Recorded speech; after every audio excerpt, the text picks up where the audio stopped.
Suatu malam di rumah sakit pemerintah, seorang pria kaya berdiri terpaku di lorong sempit. Bukan karena bau obat, bukan karena antrean panjang, melainkan karena satu kalimat dari seorang gadis sederhana. "Pak Rangga, tolong jangan bantu saya karena kasihan. Saya ingin dihargai sebagai manusia." Kalimat itu membuatnya sadar. Cinta ini tidak lahir dari uang. Dan keputusan yang akan ia ambil malam itu akan menghancurkan reputasi keluarganya sendiri. Sebelum ceritanya dimulai, tuliskan di kolom komentar. Kamu menonton dari daerah mana? Jakarta, Bandung, Surabaya, Medan, atau luar negeri? Dan pastikan subscribe serta like agar channel ini terus menghadirkan kisah penuh makna sampai akhir. Pagi itu Nadira berdiri di depan sebuah rumah besar di Jakarta Selatan. Pagar hitamnya tinggi. Halamannya luas. Semua terlihat rapi dan tenang, sangat berbeda dengan gang sempit tempat ia tinggal. Nadira menarik napas pelan sebelum menekan bel. Tangannya sedikit gemetar. Bukan karena takut bekerja, tetapi karena ia tahu, tempat ini bukan dunianya. Ia datang bukan untuk bermimpi. Ia datang untuk membersihkan rumah demi uang berobat ibunya. Pintu dibuka oleh seorang perempuan parubaya berwajah tegas. Helena Pratama menatap Nadira tanpa senyum. "Kamu yang mau kerja?" tanyanya singkat. "Iya, Bu. Saya Nadira," jawab Nadira sopan. Tatapan Helena turun ke sepatu Nadira yang sudah kusam, lalu ke tas kain di tangannya. "Masuk. Jangan sentuh barang apapun selain yang saya perintahkan."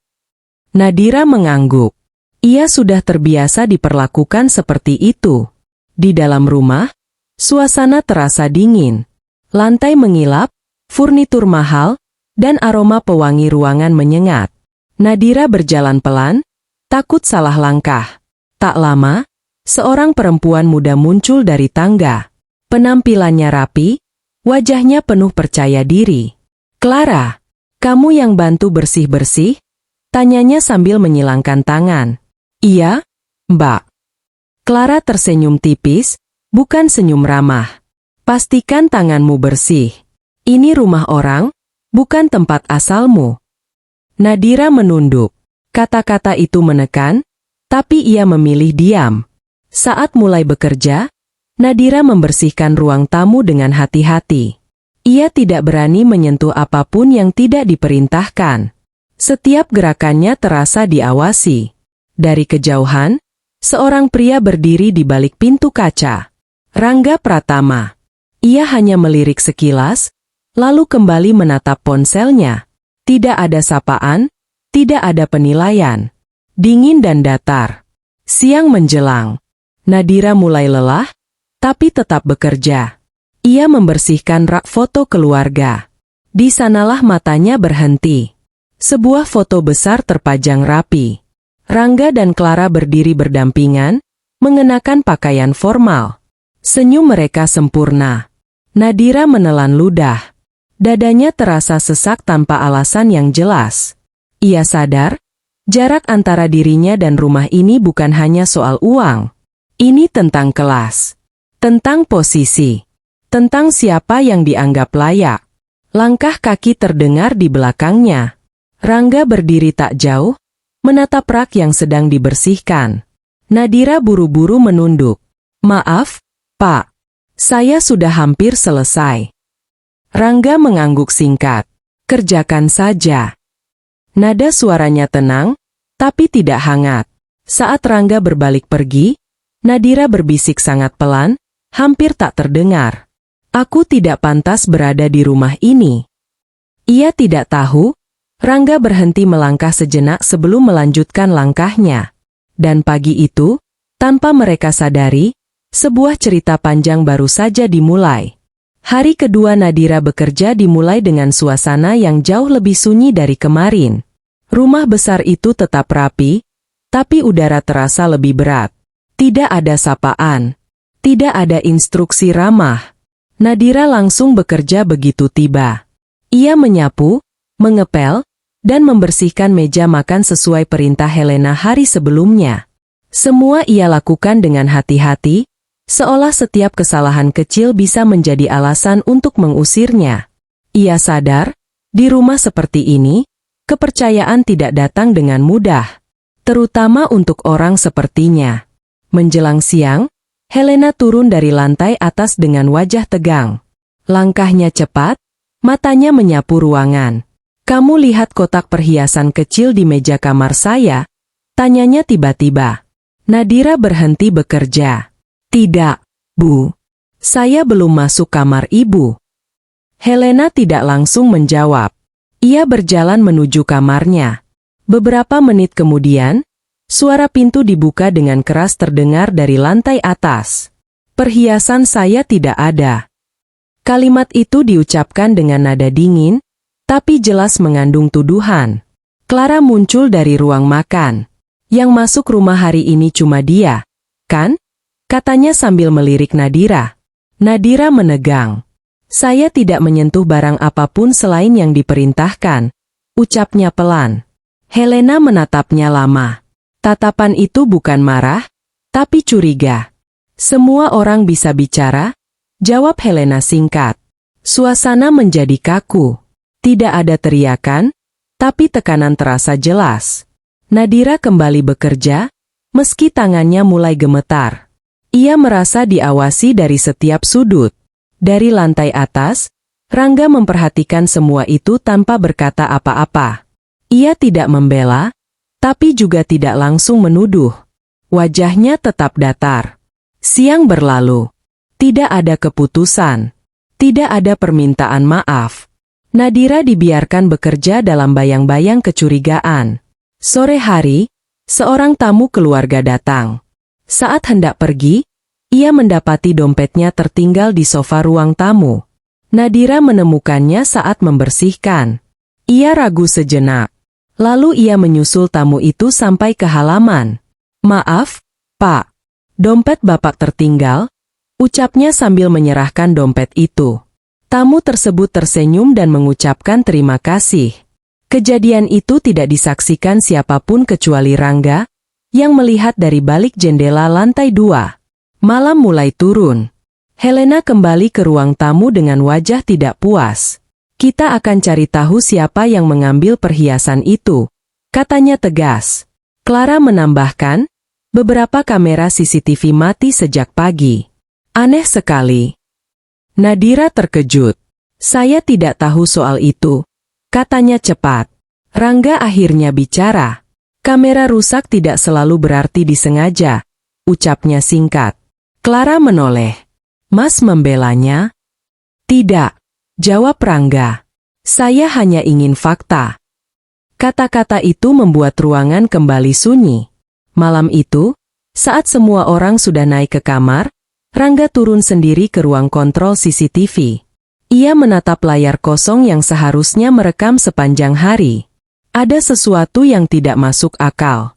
Dan untuk pertama kalinya sejak Nadira masuk ke rumah itu, Rangga mulai mempertanyakan satu hal.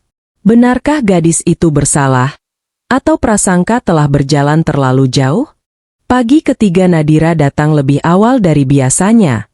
Rumah besar itu masih sepi. Lampu ruang tamu belum dinyalakan. Udara pagi terasa dingin dan sunyi. Peristiwa kemarin belum selesai, tapi pekerjaan tetap harus dilakukan. Nadira tidak punya pilihan selain bertahan. Ia melepas sandal lusuhnya, lalu mulai membersihkan lantai seperti biasa. Meski tuduhan belum terbukti, ia merasakan perubahan sikap. Tatapan Helena lebih tajam. Clara lebih sering memperhatikan dari jauh, seolah menunggu satu kesalahan kecil. Menjelang siang, ponsel Nadira bergetar di saku bajunya. Nama rumah sakit pemerintah muncul di layar. Ia menjawab dengan suara pelan. "Iya, Bu, saya dengar." Wajahnya berubah pucat. Ia menutup telepon perlahan, lalu menunduk. Tangannya gemetar. Napasnya tidak teratur. Nadira berjalan ke dapur belakang, menjauh dari pandangan semua orang. Di sana, ia duduk di bangku kecil dan menutup mulutnya agar isaknya tidak terdengar. Ibunya harus menjalani pemeriksaan lanjutan. Biayanya belum jelas. Dan Nadira tahu, upah dari pekerjaan ini sangat ia butuhkan. Tanpa ia sadari, Rangga berdiri tidak jauh dari pintu dapur. Ia tidak berniat menguping, tapi suara tangis itu membuatnya berhenti melangkah. Ia melihat Nadira menunduk, bahunya bergetar. Tidak ada drama. Tidak ada permintaan tolong. Hanya kelelahan yang tertahan.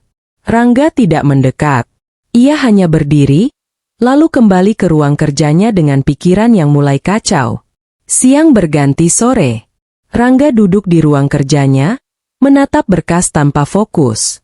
Bayangan masa lalu muncul tanpa ia kehendaki. Ia teringat masa kecilnya. Saat perusahaan ayahnya hampir bangkrut. Saat ibunya, Helena, berubah menjadi keras dan curiga pada semua orang. Saat mereka diperlakukan berbeda oleh lingkungan karena status ekonomi mereka menurun. Rangga menutup map di depannya. Ada perasaan tidak nyaman yang tumbuh perlahan. Sore itu, Nadira kembali bekerja seperti biasa. Ia tidak menceritakan apapun. Ia tidak meminta izin pulang lebih awal. Ia tetap menyelesaikan tugasnya. Helena melihat itu, tapi tidak berkata apa-apa. Saat hampir selesai, Rangga lewat di ruang tamu. Pandangan mereka bertemu sesaat. "Kamu baik-baik saja?" tanya Rangga singkat, datar, seolah bertanya karena kewajiban. Nadira terkejut. "Iya, Pak," jawabnya cepat. Terlalu cepat. Rangga mengangguk. "Kalau ada yang rusak, lapor." Hanya itu. Namun bagi Nadira, itu adalah pertama kalinya Rangga berbicara bukan sebagai atasan yang jauh. Malam datang. Nadira bersiap pulang. Ia pamit pada Helena dengan sopan, meski hanya dibalas anggukan dingin. Saat melangkah keluar rumah, ia merasa lelah, bukan hanya secara fisik, tapi juga batin. Tuduhan belum dicabut. Kepercayaan belum ada. Tapi ia masih bertahan. Dari lantai atas, Rangga melihat Nadira berjalan keluar gerbang. Langkahnya kecil, tapi tegak. Untuk pertama kalinya, Rangga menyadari sesuatu yang tidak pernah ia perhitungkan sebelumnya. Gadis itu tidak lemah.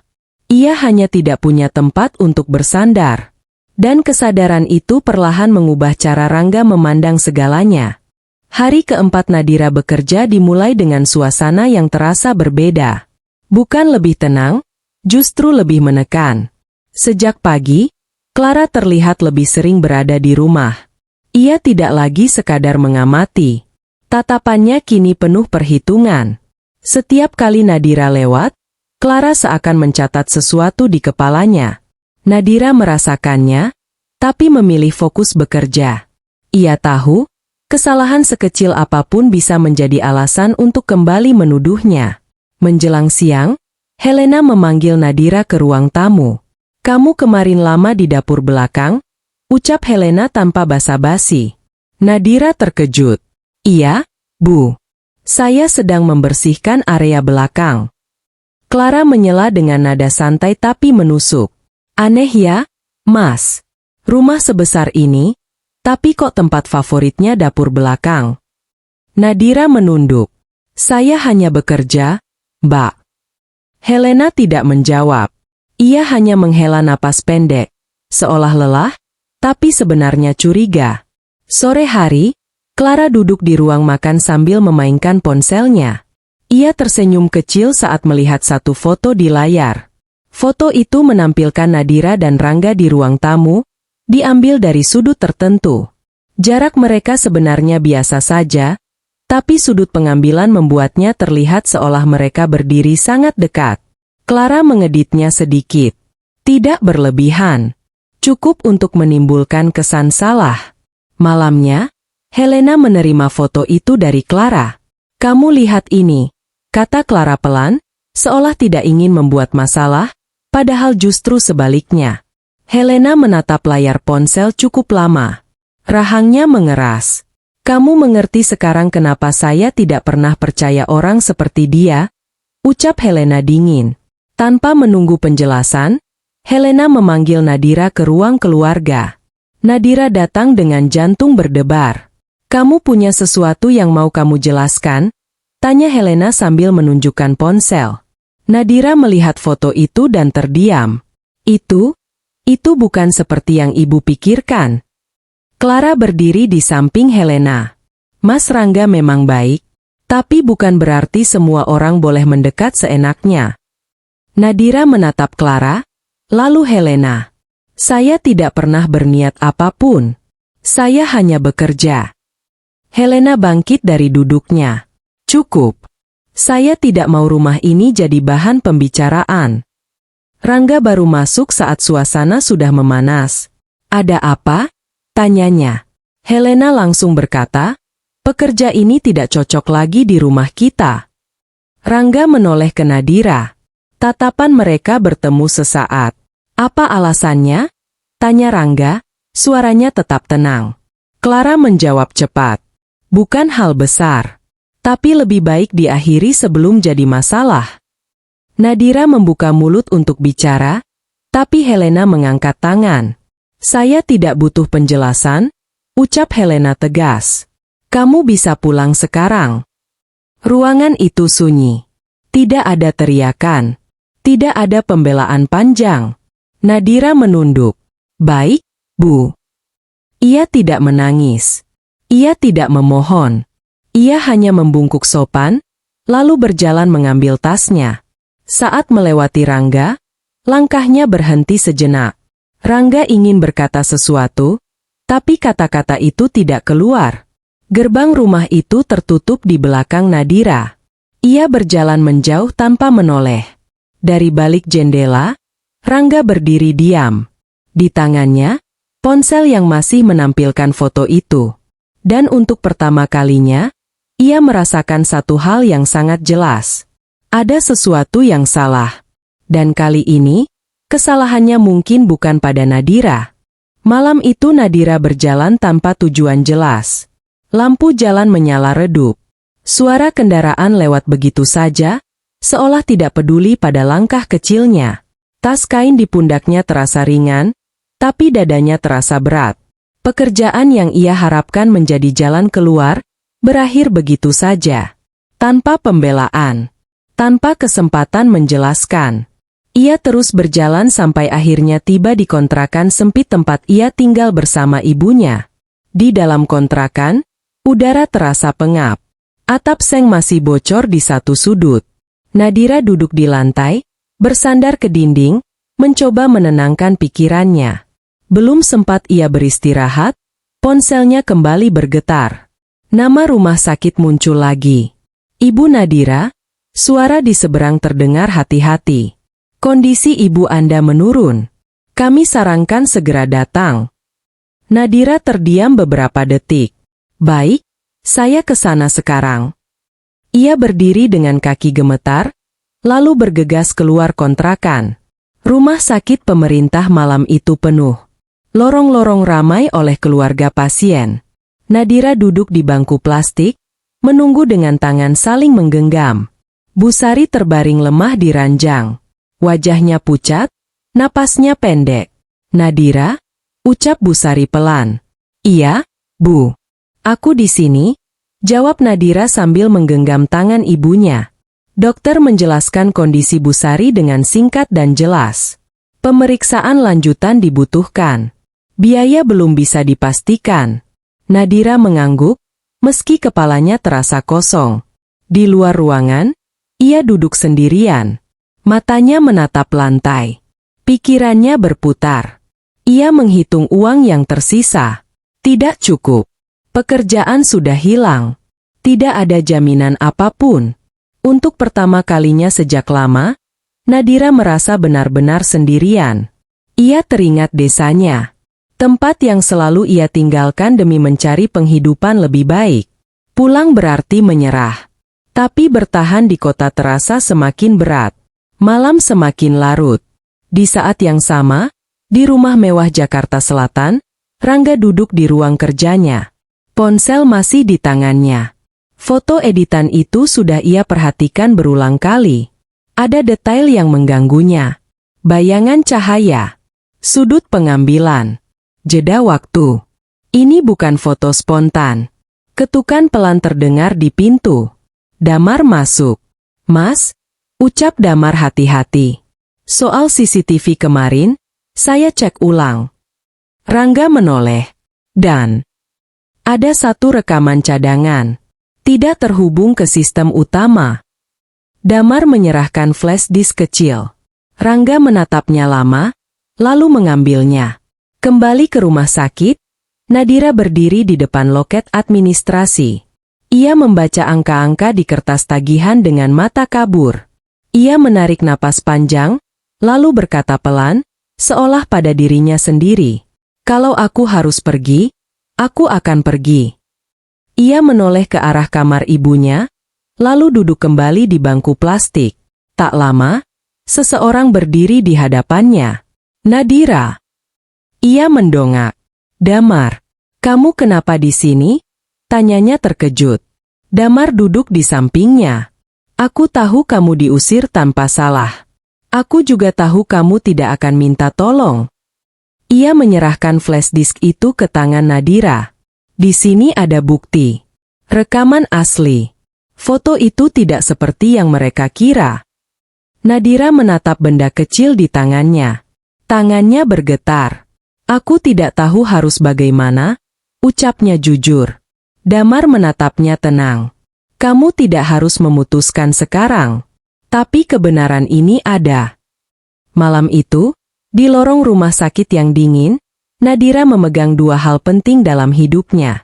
Ibunya, yang sedang berjuang untuk hidup, dan sebuah kebenaran, yang bisa mengubah segalanya. Pertanyaannya hanya satu. Apakah ia akan bertahan dan melawan? Atau memilih pergi sebelum luka itu semakin dalam? Pagi datang tanpa membawa kelegaan. Nadira masih duduk di lorong rumah sakit ketika matahari mulai naik. Ia tidak tidur. Ia tidak benar-benar berpikir. Pikirannya terpecah antara ibunya yang terbaring lemah dan flash disk kecil di tangannya. Benda itu ringan, tapi maknanya berat. Kebenaran seringkali tidak datang dengan waktu yang tepat. Pagi itu, Rangga bersiap menghadiri acara keluarga besar di sebuah hotel. Acara yang seharusnya menjadi ajang silaturahmi dan pembicaraan bisnis ringan. Helena sudah siap sejak subuh. Clara tampil rapi, tenang, dan percaya diri. Tidak ada yang tahu bahwa di balik ketenangan itu, satu rahasia sedang menunggu untuk terbuka. Di ruang kerjanya sebelum berangkat, Rangga menyalakan laptop. Ia memasukkan flash disk yang diberikan Damar. Rekaman muncul di layar. Gambar menunjukkan sudut dapur belakang. Waktu tercatat jelas. Clara terlihat masuk, menengok ke sekitar, lalu mengarahkan kamera ke sudut tertentu sebelum mematikannya. Beberapa menit kemudian, kamera kembali menyala. Rangga menatap layar tanpa berkedip. Tidak ada keraguan lagi. Ia menutup laptop perlahan. Wajahnya tetap tenang, tapi rahangnya mengeras. Di rumah sakit, Nadira berdiri di depan kamar ibunya. Bu Sari terbangun sebentar. "Kamu kelihatan capek," ucapnya pelan. Nadira tersenyum tipis. "Aku baik-baik saja, Bu." Ia tidak mengatakan apapun tentang pekerjaan. Ia tidak ingin menambah beban. Beberapa jam kemudian, Damar datang kembali ke rumah sakit. "Rangga tahu semuanya," katanya singkat. Nadira terdiam. Lalu, "Hari ini akan ada acara keluarga. Dia akan membuka semuanya di sana." Nadira menunduk.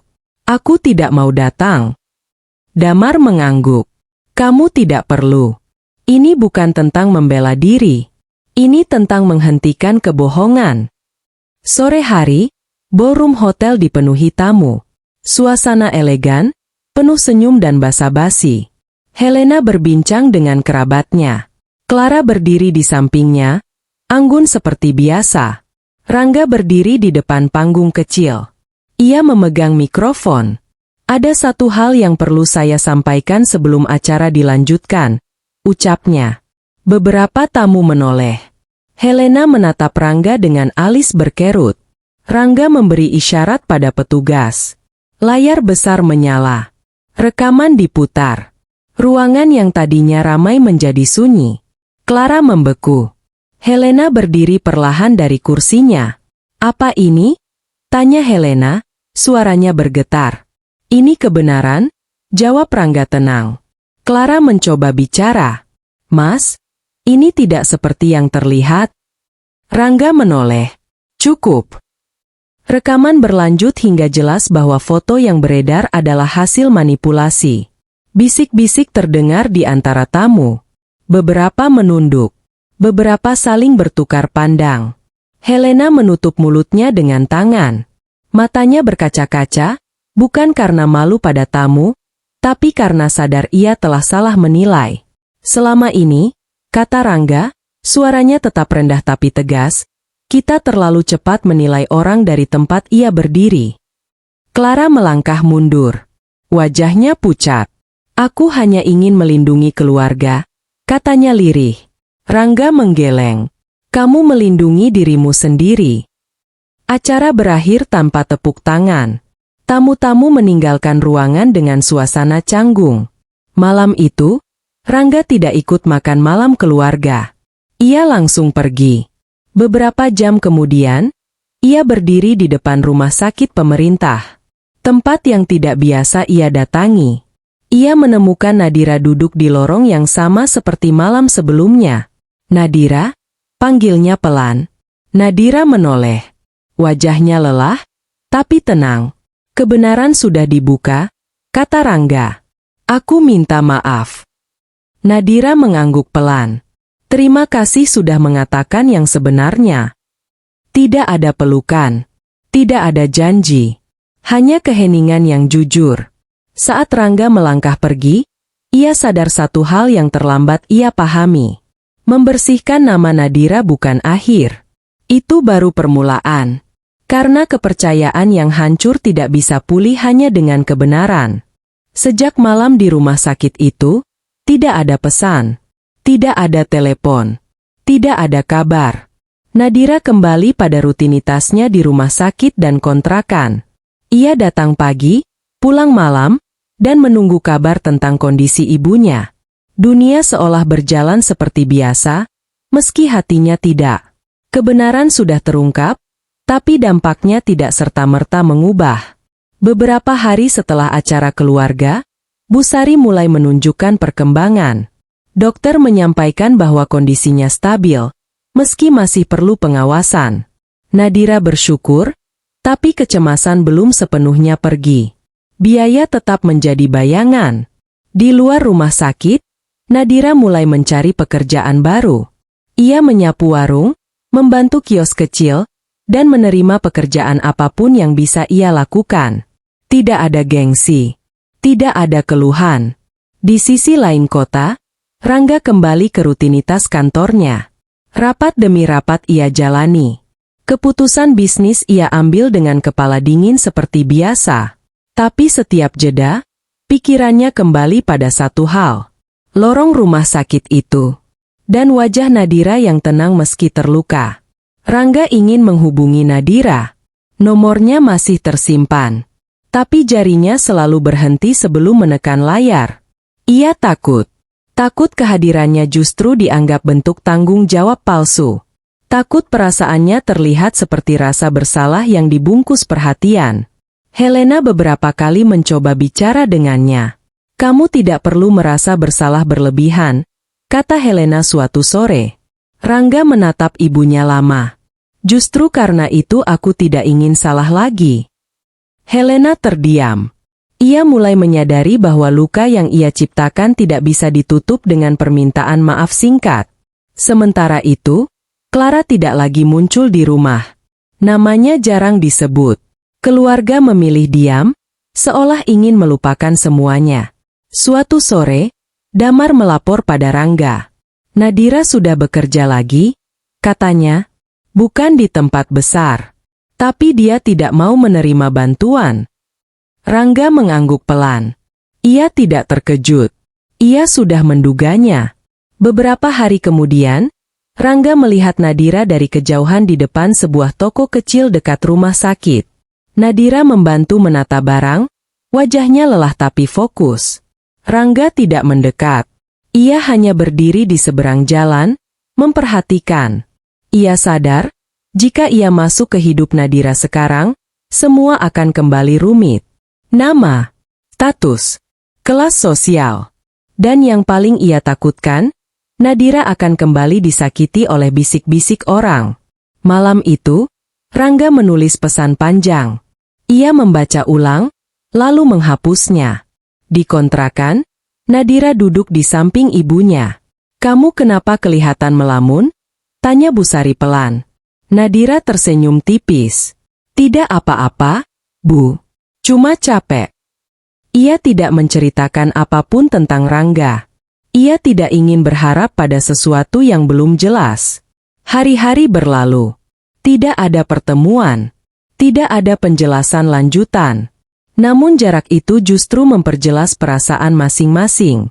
Suatu malam, Rangga berdiri di balkon apartemennya, menatap lampu kota yang berpendar. Ia akhirnya memahami satu hal yang selama ini ia hindari. Menjauh bukan berarti berhenti peduli. Kadang, itu adalah satu-satunya cara untuk memastikan orang yang kita hargai tidak terluka lagi. Namun ia juga sadar, jarak tidak bisa selamanya menjadi jawaban. Dan cepat atau lambat, ia harus memilih. Waktu tidak berhenti menunggu siapapun. Hari-hari berlalu, dan Nadira tidak lagi menghitungnya. Pagi, siang, dan malam kini diisinya dengan satu tujuan sederhana, bertahan dengan caranya sendiri. Tanpa menunggu siapapun datang menolong. Setelah kondisi Bu Sari cukup stabil, Nadira mulai mengatur hidupnya dengan lebih teratur. Ia membagi waktu antara rumah sakit, kontrakan, dan pekerjaan serabutan yang ia dapatkan. Pagi hari, ia membantu warung makan kecil di dekat rumah sakit. Siangnya, ia membersihkan kios pakaian milik seorang ibu parubaya. Malamnya, ia kembali ke kontrakan, menyiapkan makanan sederhana untuk ibunya. Upahnya tidak besar. Namun setiap rupiah ia terima dengan kepala tegak. Beberapa pemilik usaha mulai mengenalnya. Bukan sebagai gadis kasihan, tapi sebagai pekerja yang datang tepat waktu, jarang mengeluh, dan selalu menyelesaikan tugasnya. Suatu siang, pemilik kios berkata, "Kalau kamu mau, besok datang lagi. Aku butuh orang seperti kamu." Nadira mengangguk. "Terima kasih."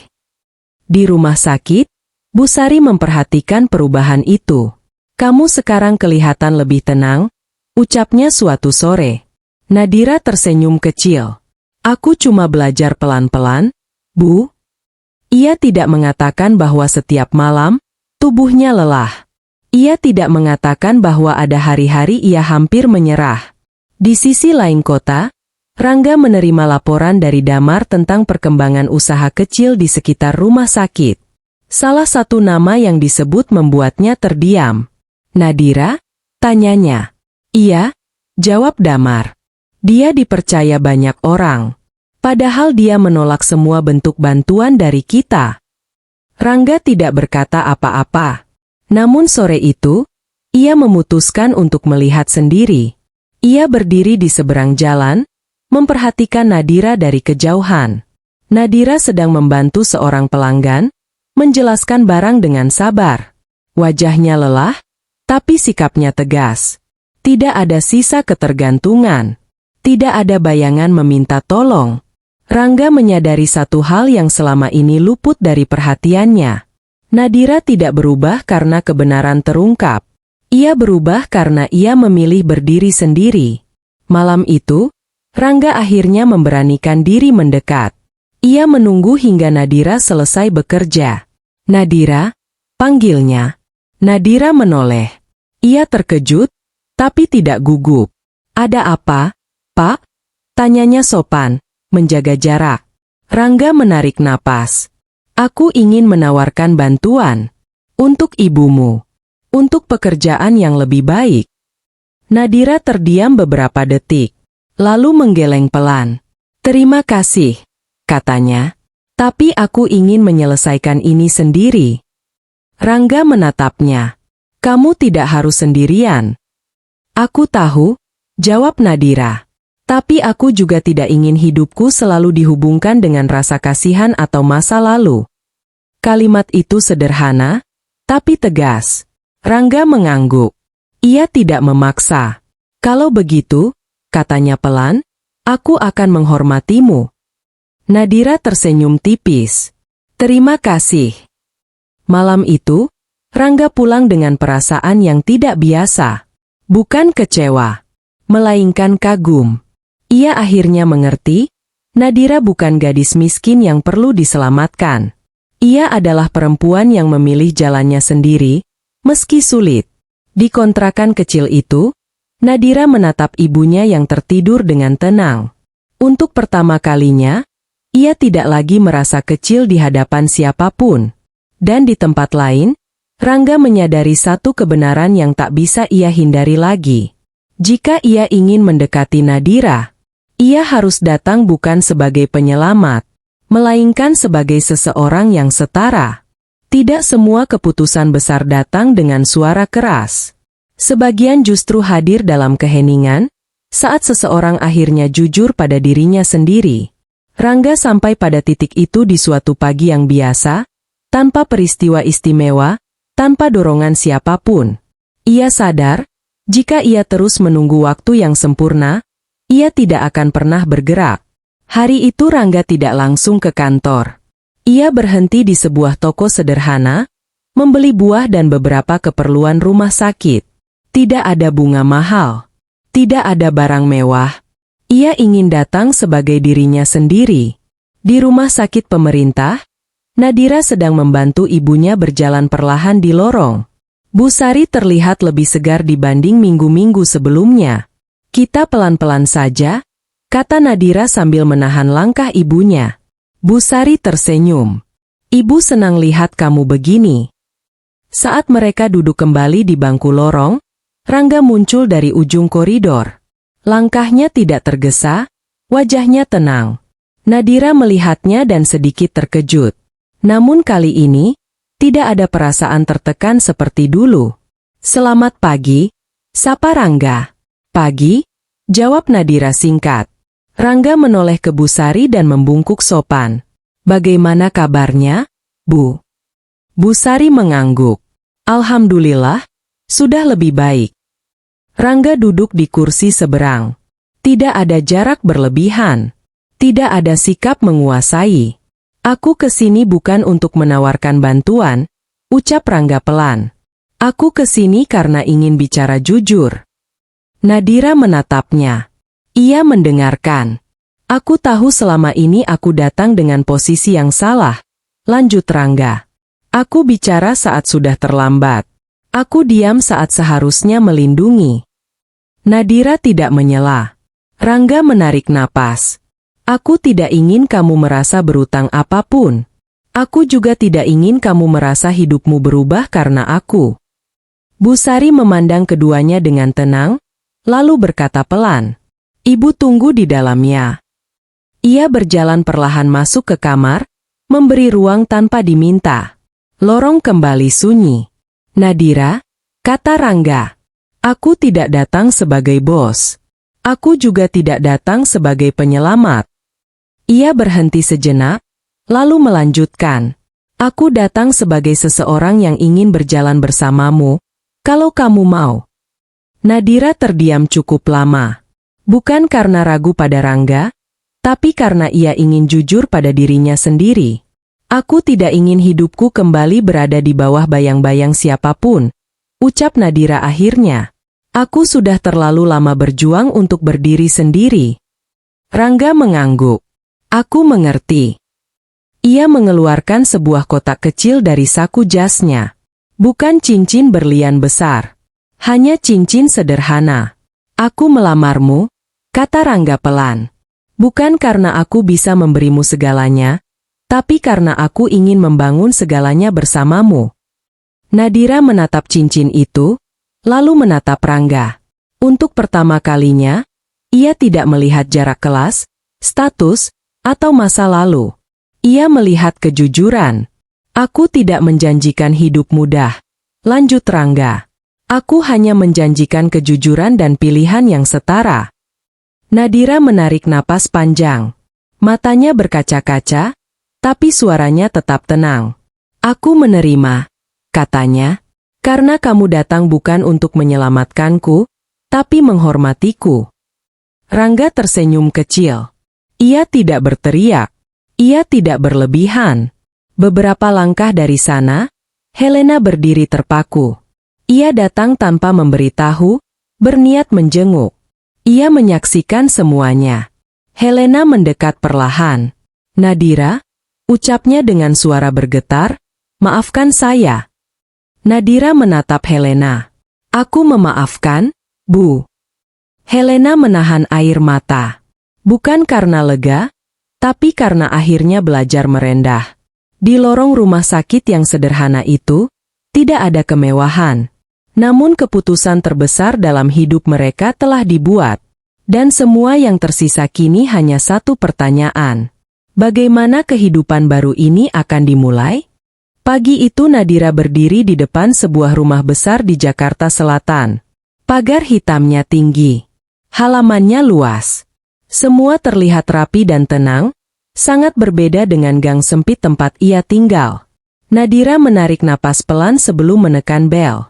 Tangannya sedikit gemetar. Bukan karena takut bekerja, tetapi karena ia tahu, tempat ini bukan dunianya. Ia datang bukan untuk bermimpi. Ia datang untuk membersihkan rumah demi uang berobat ibunya. Pintu dibuka oleh seorang perempuan parubaya berwajah tegas. Helena Pratama menatap Nadira tanpa senyum. Kamu yang mau kerja? Tanyanya singkat. Iya, Bu. Saya Nadira. Jawab Nadira sopan. Tatapan Helena turun ke sepatu Nadira yang sudah kusam, lalu ke tas kain di tangannya.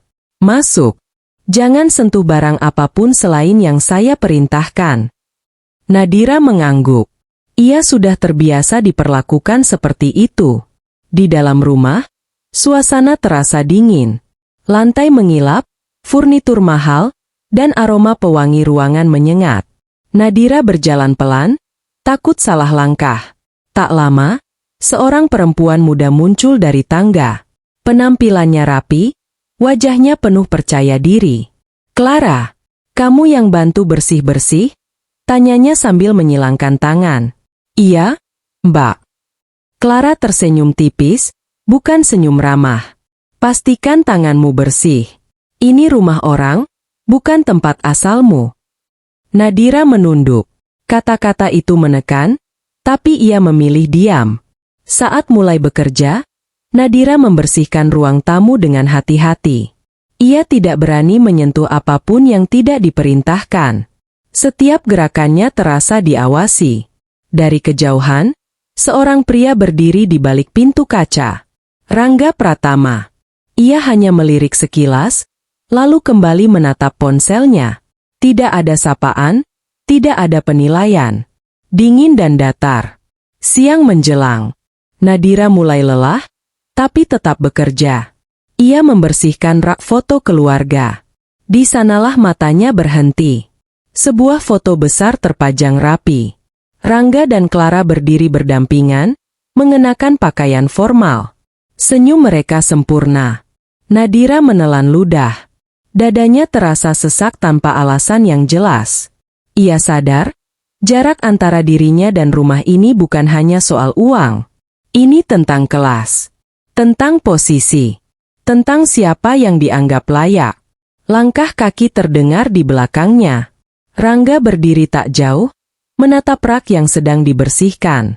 Nadira buru-buru menunduk. Maaf, Pak. Saya sudah hampir selesai. Rangga mengangguk singkat. Kerjakan saja. Nada suaranya tenang, tapi tidak hangat. Saat Rangga berbalik pergi, Nadira berbisik sangat pelan, hampir tak terdengar. Aku tidak pantas berada di rumah ini. Ia tidak tahu, Rangga berhenti melangkah sejenak sebelum melanjutkan langkahnya. Dan pagi itu, tanpa mereka sadari, sebuah cerita panjang baru saja dimulai.